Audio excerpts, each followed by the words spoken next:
मुस्कान को तो ये लग रहा है कि वो अयान को बताए बगैर अपने गोल्ड के सारे सेट बेच देगी। इस तरह वो अपनी बुटीक बनाएगी और अच्छा सा बिजनेस स्टार्ट करेगी और शायद इस तरह अयान को बड़ी खुशी होगी।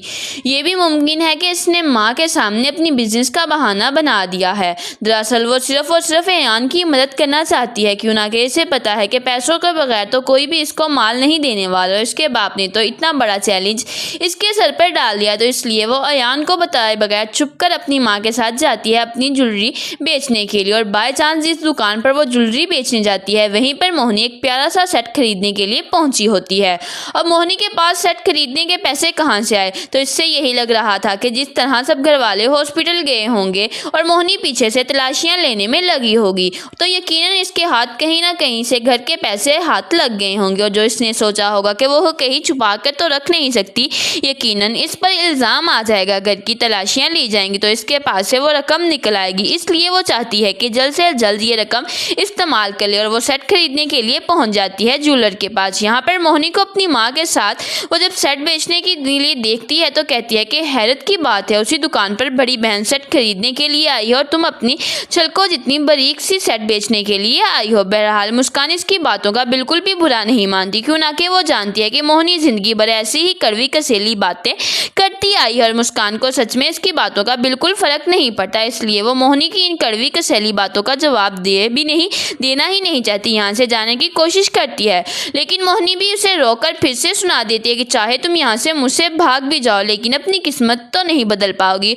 और ना ही तुम अपने हालात से भाग सकती हो। बहरहाल मुस्कान बगैर कुछ कहकर हाँ से वहाँ से चली जाती है। पर बुरा ये होता है कि मुस्कान को अपनी माँ के साथ रिक्शे में कहीं जाते हुए अयान देख लेता है और अयान मुस्कान के ऊपर ही शक करना शुरू कर देता है। उसे ये लगता है कि मुस्कान बगैर अयान को बताए आखिर अपनी माँ से मिलने क्यों आई है और फिर माँ के साथ रिक्शे में आगे कहीं जा रही है। कहीं मुस्कान का किसी के साथ कोई चक्कर तो नहीं, कहीं मुस्कान भी मोहिनी की तरह बदकिरदार लड़की तो नहीं। अब हैरत की बात यह है कि अयान तो इतने अरसे से मुस्कान को जानता है और फिर वो अपनी माँ के साथ ही रिक्शे में कहीं जा रही होती है। इसके बावजूद वो मुस्कान पर इतना बड़ा शक कैसे कर सकता है।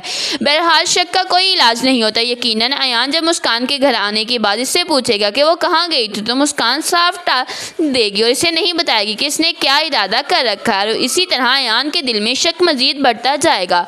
ये भी मुमकिन है कि मुस्कान इसे वो पैसे थमा दे जो कि इसने अयान की मदद के लिए ही गोल्ड बेच के हासिल किए थे और इस तरह अयान के दिल में मुस्कान के लिए मजीद मोहब्बत भी और एतबार भी बढ़ जाए।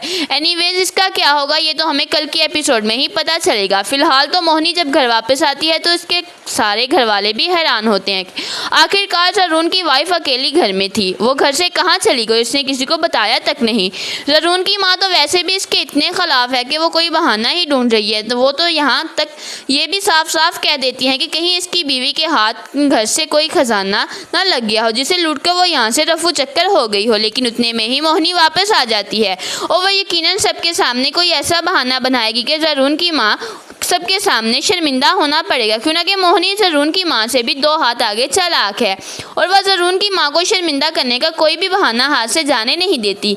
यहाँ यकीनन वो कहेगी मैंने तो मन्नत मांगी थी कि साशा आपी की खैर खैरियत की खबर आ जाए और जैसे ही मुझे जरून ने बताया वो भी खैरियत से हैं, उनका बच्चा भी, तो मैं फ़ौरन अपनी मन्नत पूरे करने के लिए चली गई थी। इधर जरून तो वाकई मोहिनी की हर बात पर एतबार कर लेता है, क्यों ना कि मोहिनी को बड़े अच्छे तरीके से जरून को अपनी बातों में घुमाना आता है। और अब तो जिस तरह मोहिनी ने काल पे सुनते साथ ही ये शक जाहिर किया कि यकीनन साशा को इसकी सास या नंद ने ही धक्का दिया होगा, क्यों ना कि ऐसा ही होता है। सास और नंद जो कि अपनी भाभी को पसंद नहीं करती, वो ऐसी हालत में यकीनन इस भाभी को धक्का दे देती हैं। जरून पहले तो खैर मोहिनी की इस बात पर यकीन नहीं करता, लेकिन हॉस्पिटल में जब ये बात सामने आ जाती है कि वाकई साशा को इसकी नंद और सास ने धक्का दिया तो जरून को तो मोहिनी के ऊपर और भी ज्यादा एतबार बढ़ जाता है। वो कितनी समझदार है। ऊपर से मोहिनी सारा का सारा क्रेडिट भी अपने सर ले लेती है कि मैंने आपकी बहन के लिए दुआ की थी इसलिए वो सही सलामत वापस आ गई है। जरून भी यही कहता है कि यकीनन तुम्हारी कोई दुआ ही लगी होगी। हालांकि मोहिनी तो दिल में खुश होती है कि अब काफ़ी दिन तक वो बीमार रहेगी और घर में नहीं आएगी,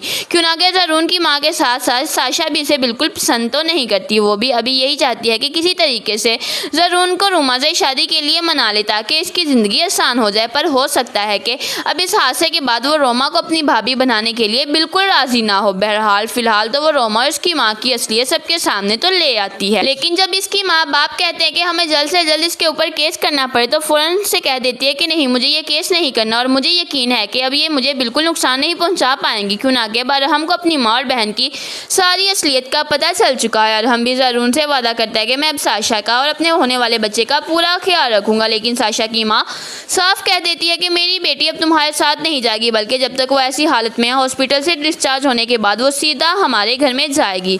बहरहाल अभी अयान और मुस्कान के दरमियान जो गलतफहमी पैदा होने वाली है वो बहुत ही शदीद होने वाली है। मिर्ज़ा साहब तो पहले कहीं ना कहीं चाहते हैं कि अयान और मुस्कान का रिश्ता ख़त्म हो जाए।